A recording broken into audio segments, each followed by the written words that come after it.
Today on the Daily Scoop podcast from the Scoop News Group, the U.S. military's top cyber priorities. Principal cyber advisors from each of the services discuss how cyber is evolving. It's Tuesday, February 24th, 2026. Welcome to the Daily Scoop podcast, where you'll hear the latest news and trends facing government leaders. I'm the host of the Daily Scoop podcast, Billy Mitchell. Thanks so much for joining me. And now let's dive into the day's top headlines. The Department of Energy is rapidly building out multidisciplinary teams to support the Genesis mission as it prepares to unveil a minimum viable product later this year, according to a senior agency official. The format for that demonstration is to be determined, but progress is palpable. Darío Gil, DOE's Undersecretary for Science and Director of the Genesis mission, said in an interview with FedScoop that the department is going to show quite a lot of results this year and will show results on the progress of building AI supercomputers, the software, and the agentic framework. The agency also plans to showcase the efforts behind the data curation used to train the next generation AI and the results tied to the application of AI in science and engineering, he added. The Genesis mission launched in November 2025 by way of an executive order that tasked the Energy Department with leading a national coordinated effort to accelerate innovation and discovery with the latest advancements in AI, quantum, and high-performance computing. As part of the initiative, the agency is working to build an integrated platform that draws on federal scientific datasets and expertise from public and private sectors. A demonstration of the Genesis platform's initial capabilities is required by mid-year according to the deadlines outlined in the presidential directive. Even sooner, by the end of March, the Energy Secretary will need to lay out plans for a risk-based cybersecurity strategy that will protect the datasets powering the platform. There's much more to unpack regarding the Genesis mission, and you can read more in Lindsay Wilkinson's exclusive story on FedScoop.com. In other news, a pullback of educational requirements for federal contracting jobs, including in technology work, moved one step closer to reality on Monday. The Skills-Based Federal Contracting Act sailed through the House and now awaits Senate consideration. The bill from Representatives Nancy Mace, Republican of South Carolina, and Raja Krishnamoorthi, Democrat of Illinois, would ban minimum education requirements for personnel in some contracts. Introducing the bill on the House floor ahead of Monday's vote, Representative William Timmons, Republican of South Carolina, said the legislation ensures federal contractors can hire who they want to hire without additional red tape. Mace, who chairs the House Oversight and Government Reform Subcommittee on Cybersecurity, Information Technology, and Government Innovation, recounted January 2024 testimony from an IBM executive who said federal contractors are rarely able to place an individual without a 4-year degree on a technology services contract, regardless of their qualifications. Mace said the issue goes beyond technology and service contracts affecting work across the federal government. Eliminating 4-year degree requirements would do away with a paper ceiling that blocks talented Americans from pursuing opportunities in the billion-dollar industry that shapes the entire labor market, she said. For more news at the intersection of the federal government and technology, make sure to visit FedScoop.com.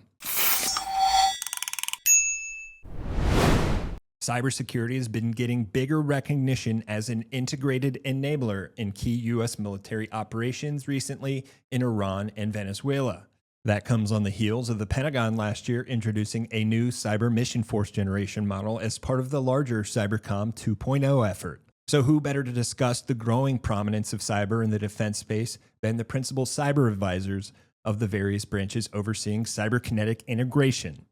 At Cyber Talks, I got the opportunity to lead a panel with those leaders and a representative from industry to hear the latest on this emerging space.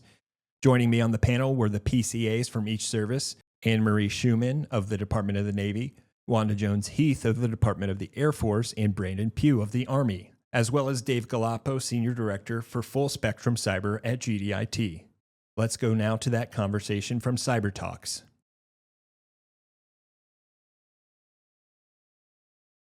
All right, well, welcome everybody. This is a very exciting panel, but thank you all for joining me. Thanks for having us. So we have a lot to unpack because there's a lot going on in this space, as you all well know. But I think a place to start is we've heard so much recently with different military operations that have unfolded over the past 6 to 12 months that cyber whether it's new or not, is now being named as a key enabler to some of those missions. So whether it's the operation in Venezuela or Iran or other places, we're seeing cyber attribution as an enabler. So let's talk about that. How has this integration played out more from your perspective across your services as not just a enabler, but in those kinetic missions as a sort of opportunity to get to that point? So maybe, Wanda, we can start from you and come back down this way. I always get there first stop. So first of all, thank you to Goldie and her team for today's event, and certainly love being on stage with my colleagues. I will start by talking about the National Defense Strategy. How many of you have read the strategy, whether the unclassified version or the classified version? Okay, I mean, you really need to take a look, and it will reveal why cyber is important when we talk about integrated deterrence and how non-kinetic and kinetic elements are used. Cyber is in there. You heard about Venezuela. You heard, you're watching Russia and Ukraine. There's a lot of activity that may not get the press, but I tell you, cyber is part of it. We're in a cultural shift where cyber is at the table. We involved in the operational plans, and it's very important that we are now doing exercises. I'm not talking about tabletop. That's okay. We get white carded, but we're trying to change that culture to where we are integrated into the operational plans. They understand and they know what cyber brings to the table. We have more work to do, but I'm very confident because we're having conversations like this in the building all the time. Want to go down the line, Brandon? Yeah, no, happy to. Well, first, thanks for having me today. I'm relatively new to the role, obviously the newest one on stage. I've been in the role since June of last year after I was fortunate to be appointed by the president, so thrilled to be in the role. I would say cyber is really a central focus in the U.S. Army. So starting at the top with Secretary Driscoll, my boss, and General George, we're on a unique time in the Army, what we call continuous transformation, and that is preparing and transforming the Army for that future fight.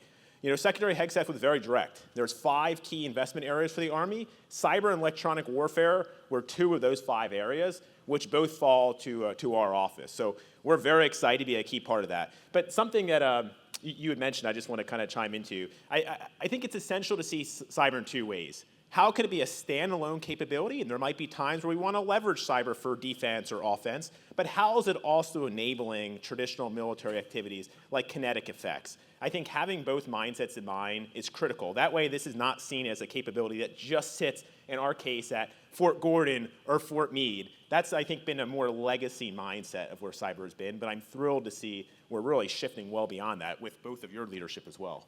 Yeah, absolutely.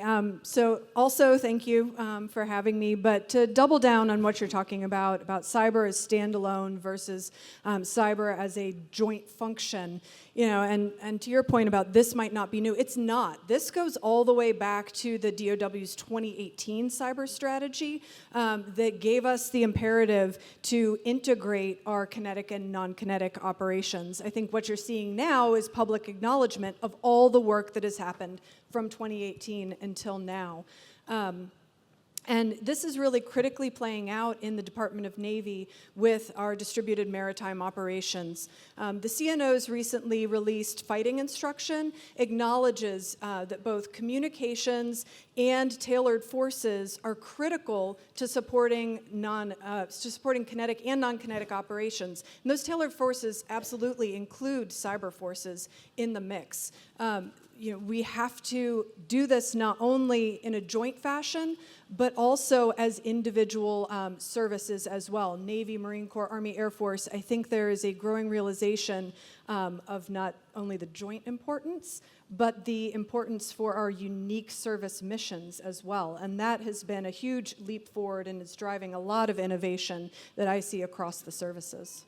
And Dave, as our industry leader on the panel, give your thoughts too as you see this sort of become more mainstream, and based on what your co-panelists just said, the role that an industry member like GDIT can play in supporting that.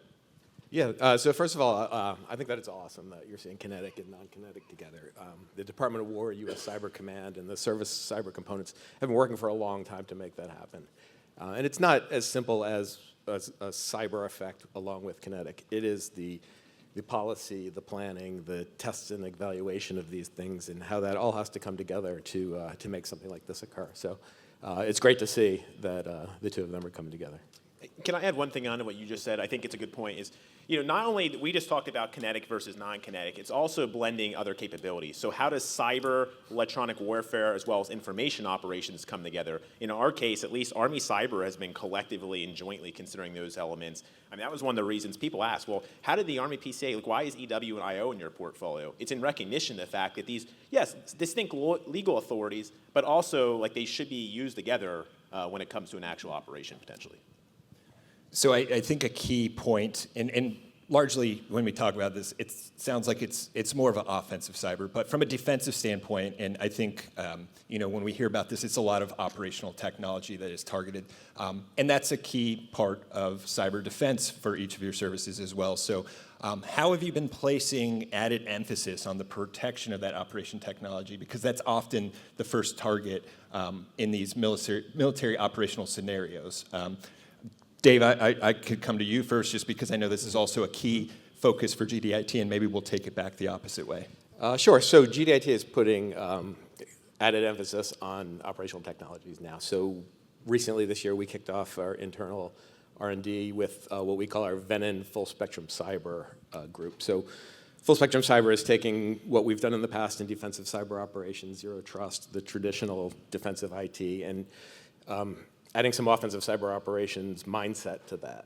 So what can you take from the offensive side and assist the defensive side? So think blue team defensive cyber protection and adding a red team offensive scope to that, making a purple team that can share the mindset of both offense and defense and use that to look at operational technologies. Fantastic. Yeah, I think that blending into a purple team mindset is really critical. One area where in the Department of Navy we're looking at this is with the rollout and the build of Golden Fleet. And in my conversations with the Secretary of the Navy, we've discussed how that investment has to come along with cybersecurity by design, not only for the IT, but for the OT afloat, because we know that's what our adversaries are going after. So as we look at that and how we get after that cybersecurity by design afloat and expanding that as well to incorporate what we've learned from applying zero trust to OT in our installations, comes an imperative to really unify our afloat and ashore infrastructure as well, because we can't treat these as two separate and siloed things and hope to achieve cybersecurity there. I know this is, especially on the installation side, that's something that is, I think, a mutual emphasis for all the PCAs. We've discussed that before, too. No, you're very right. I mean, they both touched on, both installations and OT. I mean, I'll broaden it a little bit. So DCI, or Defense Critical Infrastructure, is one of the top 4 priorities for my office. And why? There's 288 camps, posts, and stations in the Army. And depending on who you ask, that number might vary, but we'll go 288. And it's critical for 2 reasons, both homeland defense, which is a key priority of the administration, but then also force projection.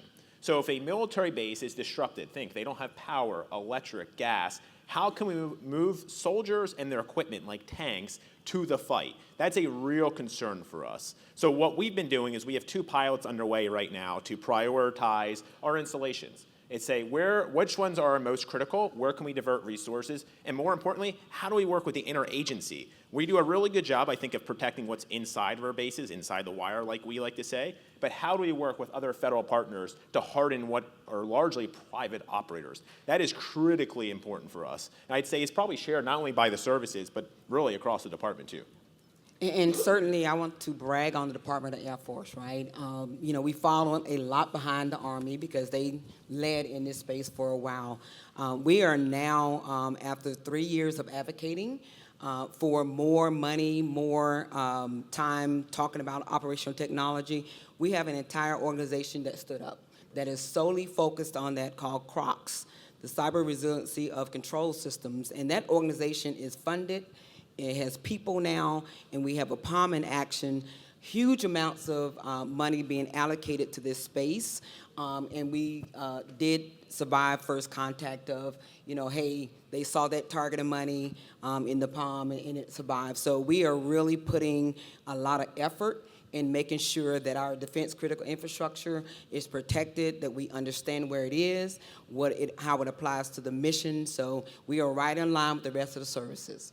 I think one challenge that we're all facing here, including in industry, though, is the low density of the skill set when it comes to OT cybersecurity. I mean, this is a really unique thing, something that we don't necessarily have a lot of across the DOW, and so therefore it's very important for us to partner with industry, share those best practices and lessons learned, really not as sort of a customer-client mindset, which is, I think, the old way of doing acquisition, but acquisition reform is really pushing us to partner from the beginning, and that's going to be critical to success here.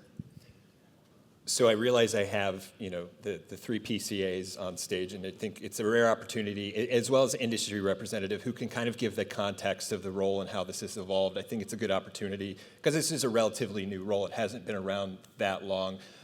So maybe we could start with Wanda and Anne-Marie, and sort of, since you both have been in the role for a few years in each of your roles, how the role has evolved in your time there, and then hear Brandon's perspective on how he sees it as a newcomer, and then Dave's perspective from the outside on how the element of cybersecurity has really gotten more attention within the departments. But Wanda, let's start with you. It starts with this position, right?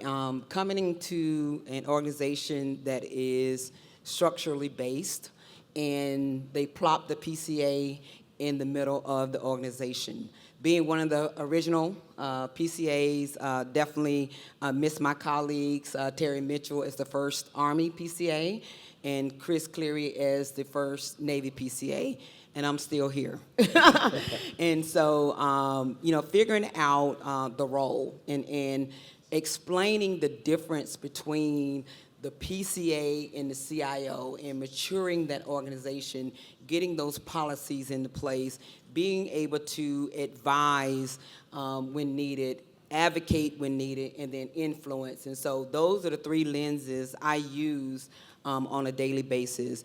No matter the topic, when it comes to cyber and IT, there are at least 4 to 5 key stakeholders. So you have to maneuver within those stakeholders. You have to be able to collaborate and partner, but you also have to make sure you're independent when it comes to being an advisor, because you're looking across the entire organization, the Department of Air Force, not just what the CIO wants or what the infrastructure team wants. So being able to do that, I would say that we are running now because we are solidified as an organization. We have palming actions. We're invited to meetings without being asked, so we're not forgotten anymore. So I'm very pleased that we are now part of an institution that is many, many years old. And I'm really happy to be the second Department of Navy PCA, because in addition to everything Wanda talked about, my predecessor, Chris Cleary, had the unenviable task of writing the Department of Navy's first cyber strategy. And I think in the maturity model of PCAs, in addition to the role setting and just elbowing your way in the door and defining what those authorities are in practice, there is a lot of emphasis up front of what is the vision, what is the strategy. That's one of the first things you have to set. I'm in a place where I came in, we already had a strategy that had been approved by the Secretary of the Navy, and I get to implement that. And I would, my personality, much rather be in an implementation phase than a strategy writing phase. So that allows me to really run, hopefully not with scissors too often, but if necessary, quickly after the objectives of the Dawn cyber strategy. Yeah, I would say obviously I'm the newest on stage, and I think you both are actually probably one of the first meetings I had outside of Army leadership, just to see how the other services were structuring their roles. But the role is new. I mean, we just surpassed the 5-year mark, I want to say, and I'm the third Army PCA. My predecessor became the first Assistant Secretary of War for Cyber Policy that Ms. Sutton does a great job leading now. So the role is kind of, you have 8 statutory responsibilities. Well, 7 plus your budget certifications. So we'll say 8 for the sake of argument. But absent that, it is what is most value add to your secretary and your chief of staff? And that's how I came in. So I see kind of having 3 buckets of stakeholders, working with everybody as a cyber equity. In our case, it's our G6, our CIO, our Army's G3, our operations, and our commanding general of our cyber. Second bucket, how am I supporting our two most senior leaders, the secretary and the chief of staff? And I'd say we lean very heavily as well into the chief of staff role, because that is something the statute is very keen on. We should support both senior leaders. And the third, how are we just a team player across the Army? Secretary Driscoll and General George are leading a lot. If you haven't noticed, the Army is going underway a lot of transformation, which is exceptional. We want to be value add there. One example of that is acquisition reform. Acquisition reform is well underway in the Army right now. I think it's key for our office. How are we getting cyber and tech capabilities in the hands of soldiers quickly? Not in a matter of years, but as Secretary Driscoll will sometimes say, in a matter of 30 to 45 days. And let's actually get these capabilities in the hands of soldiers early on, rather than waiting until the end of the acquisition cycle to find out if this works or not. Let's see if it survives contact early on. If not, maybe it's not a good fit for us, or maybe we can pivot and iterate. That is how our office will tie into what is otherwise an Army-wide priority. Yeah, and what we're seeing in industry, in the past, as an IT services company, we would take direction from a CIO, implement that in the IT services. Now with the PCA stood up, we have much better opportunity to speak with them early, engage with them early. Anne-Marie mentioned strategy in the implementation plan. We work with her on strategy and what needs to be done, what we think needs to be done, way before we get to implementation. So we have a lot of good discussions leading up to the actual implementation of cybersecurity, and that's kind of a new approach, different than what the old CIO IT services used to be. Fascinating. Brandon, you mentioned Katie Sutton. Her office recently introduced the new cyber force generation model, which I'm sure is trickling down to you guys in some way. So I'd love to hear from some of you how that new model has evolved, the way you think about building your cyber forces that your services need, and how that's progressing. I'm sure it's very early on, so maybe not much to report, but would love to hear just when that comes out or has come out, how that now impacts the job that each of you are doing. Sure. Well, I don't want to steal Ms. Sutton's thunder, but what I'll say is how the Army is being implicated. So people and structures, we'll say, is one of the four priorities for my office. I mentioned DCI being a second one. But essentially that is, how are we making sure we're training our soldiers in the correct way? How are we retaining them? How are we incentivizing them to go to a higher level training? But equally important, how are we presenting the right forces to U.S. Cybercom and making sure we retain the right forces for our cyber? And that is one of the thoughts behind Cybercom 2.0, or the revised cyber generation model, if you want to use the full term. I would say this has been a collaborative effort from the start. So our G3 in our office were very engaged with Ms. Sutton's office as well as Cybercom from the very start. Now we're in the hard part. It is the implementation phase.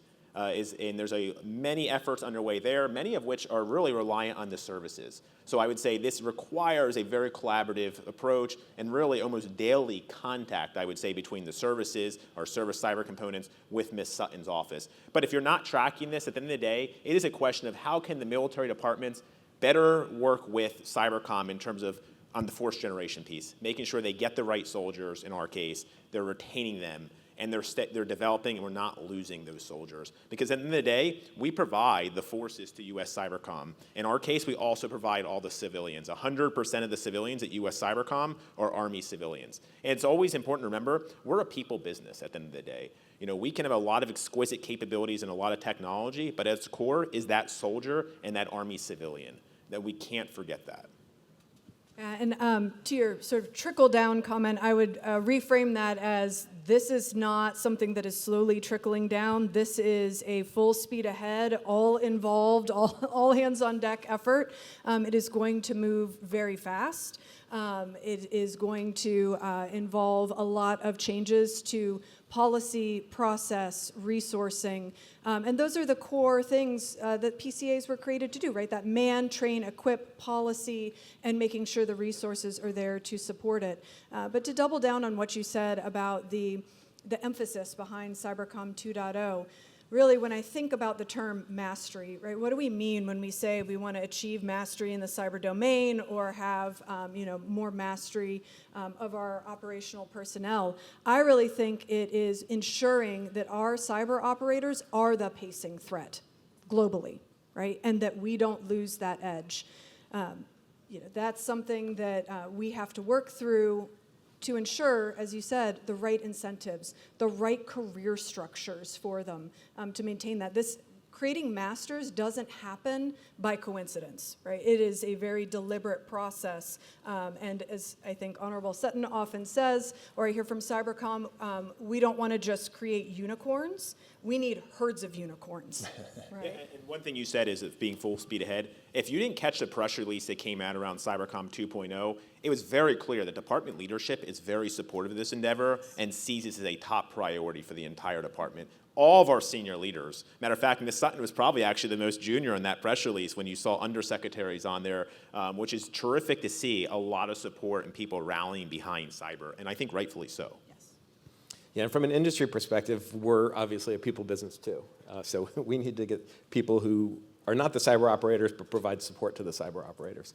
So that involves a lot of different things, from training to retaining people, and especially in the cyber realm, there's a lot of clearance and classified information involved. So it adds a different element to what's already a fairly small cyber security staff. So we do things like intern programs in which we bring children in elementary school to teach them about what they're going to be doing in the future. How do you grow and live a life that ends up with a top secret security clearance? So starting at ridiculously young age to get them thinking about the mindset of what's needed to support cyber efforts. Do you take 5-year-olds? I have a 5-year-old. Kidding. Maybe too early. Thank you all. Wanda, Brandon, Anne-Marie, Dave, this has been fantastic. I think everybody learned a lot from this, and there's so much more to explore, but just the opportunity to get all of you combined on the stage is just awesome. So I think our first time, by the way. Look at that. So you get credit for the first time. There you go. That's the power of Cyber Talks. Thank you, guys. Let's give them a round of applause. That was fantastic. For more news at the intersection of the federal government and technology, make sure to visit FedScoop.com. Thanks so much for tuning in to another episode of the Daily Scoop podcast, available on all podcast platforms. If you've already rated the podcast on your platform of choice, thanks so much. High ratings and good reviews of the show help more people to find it. The Daily Scoop podcast is a production of the Scoop News Group in Washington, D.C. Adam Butler and Carlin Fisher help put the show together, and the entire Scoop News Group team contributes. We'll be back tomorrow with more top headlines. Until then, I'm your host, as always, Billy Mitchell. Thanks so much for listening.